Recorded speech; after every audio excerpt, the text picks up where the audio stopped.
नमस्कार दोस्तों, तो कैसे हैं आप। दोस्तों, अगर इस वीडियो को आपने खोला है तो इसे अंत तक जरूर सुनिएगा। आपसे हाथ जोड़कर रिक्वेस्ट करता हूं, क्योंकि यह वीडियो आपको बहुत ज़्यादा प्रभावित करेगा। इसमें एक सच्ची घटना है जो आपको अंदर से प्रभावित करेगी। इसे अंत तक जरूर सुनिए।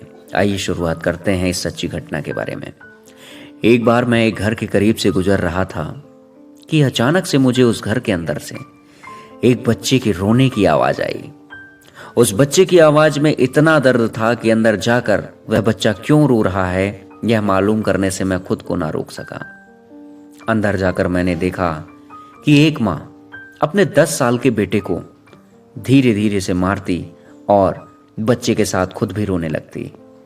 मैंने आगे जाकर पूछा, बहन जी, आप इस छोटे से बच्चे को क्यों मार रही हो जबकि आप खुद भी रोती हो। उस महिला ने जवाब दिया कि भाई साहब, इसके पिताजी भगवान को प्यारे हो गए हैं और हम लोग भी बहुत गरीब हैं। उनके जाने के बाद मैं लोगों के घरों में काम करके घर और इसकी पढ़ाई का खर्च बामुश्किल से उठाती हूँ। और यह कम वक्त स्कूल रोजाना देर से जाता है और रोजाना घर देर से आता है। जाते हुए रास्ते में कहीं खेल कूद में लग जाता है और पढ़ाई की तरफ जरा भी ध्यान नहीं देता है, जिसकी वजह से रोजाना अपने स्कूल की ड्रेस भी गंदी कर लेता है। मैंने बच्चे और उसकी माँ को थोड़ा समझाया और मैं चल दिया।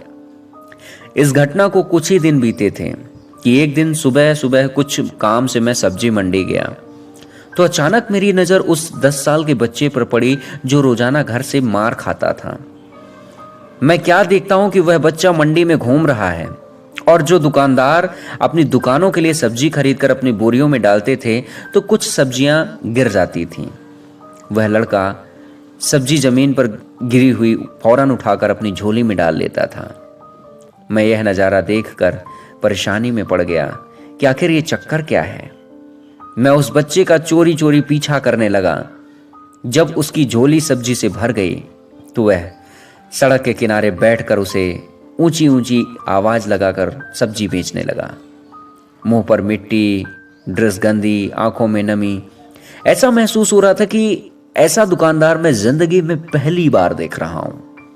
अचानक एक आदमी अपनी दुकान से उठा और जिस दुकान के सामने उसने अपनी नन्ही सी दुकान लगाई थी, उसने आते ही एक जोरदार लात मारकर उस नन्ही सी दुकान को एक झटके में ही रोड में बिखेर दिया और बाजुओं से पकड़कर उस बच्चे को उठाकर धक्का दे दिया। वह बच्चा आंखों में आंसू लिए चुपचाप दोबारा अपनी सब्जी समेटने लगा, इकट्ठा करने लगा और थोड़ी देर बाद अपनी सब्जी को एक दूसरे दुकान के सामने डरते डरते उसने लगाया।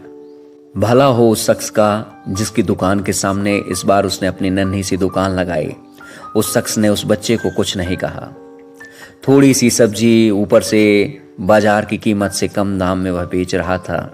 जल्द ही उसकी बिक्री हो गई और वह बच्चा उठा और बाजार में एक कपड़े वाली दुकान में दाखिल हुआ और दुकानदार को वह पैसे देकर दुकान में पड़ा अपना स्कूल बैग उठाया और बिना कुछ कहे वापस स्कूल की ओर चल पड़ा और मैं भी उसके पीछे पीछे चल रहा था। बच्चे ने रास्ते में अपना मुंह धोया और स्कूल की तरफ जैसे ही चल दिया, मैं भी उसके पीछे स्कूल चला गया। जब वह बच्चा स्कूल गया 1 घंटा लेट हो चुका था, जिस पर उसके टीचर ने उसे डंडे से उसे खूब मारा। मैंने जल्दी से जाकर टीचर को मना किया और बोला कि मासूम बच्चा है, इसे मत मारो। टीचर कहने लगे कि रोजाना 1 घंटे यह देर से आता है, मैं इसे रोजाना सजा देता हूं कि डर से स्कूल वक्त पर आ जाए, पर कई बार मैं इसके घर भी खबर दे चुका हूं लेकिन यह बच्चा नहीं मानता है। खैर, बच्चा मार खाने के बाद क्लास में बैठकर पढ़ने लगा। मैंने उसके टीचर का मोबाइल नंबर लिया और घर की तरफ चल दिया। घर पहुंचकर एहसास हुआ कि जिस काम के लिए मैं सब्जी मंडी गया था वह तो भूल ही गया था। मासूम बच्चे ने घर आकर माँ से एक बार फिर मार खाई। सारी रात मेरा सर चकराता रहा। मैं सोच सोच कर परेशान होता रहा। सुबह उठकर फौरन बच्चे के टीचर को कॉल किया कि मंडी समय पे आप आ जाइएगा। मैंने उन्हें एक समय दिया और वो मान गए। सूरज निकला, बच्चे का स्कूल जाने का वक्त हुआ और बच्चा घर से सीधा मंडी की ओर अपनी नन्ही सी दुकान के इंतजाम करने लगा। मैंने उसके घर जाकर उसकी माँ को कहा कि बहन जी आप मेरे साथ चलो, मैं आपको बताता हूँ कि आपका बेटा स्कूल देर से क्यों जाता है। वह फौरन मेरे साथ मुंह में यह कहते हुए चल पड़ी कि आज तो इस लड़के की खैर नहीं, आज मैं इसे बहुत मारूंगी, छोड़ूंगी नहीं उसे आज। मंडी में लड़के का टीचर भी आ चुका था। हम तीनों ने मंडी की 3 जगहों पर पोजीशन संभाल रखी थी और उस लड़के को छुप कर देखने लगे। आज भी उसे काफी लोगों से डांट फटकार धक्के खाने पड़े और आखिरकार वह लड़का अपनी सब्जी बेचकर कपड़े वाली दुकान पर चल दिया। अचानक मेरी नज़र उसकी माँ पर पड़ी तो देखता हूँ कि वह बहुत ही दर्द भरी सिसकारियाँ लेकर लगातार रो रही थी।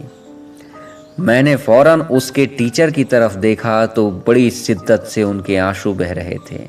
दोनों के रोने पर मुझे ऐसा लग रहा था जैसे उन्होंने किसी मासूम पर बहुत जुल्म किया हो और आज उनको अपनी गलती का एहसास हो रहा हो।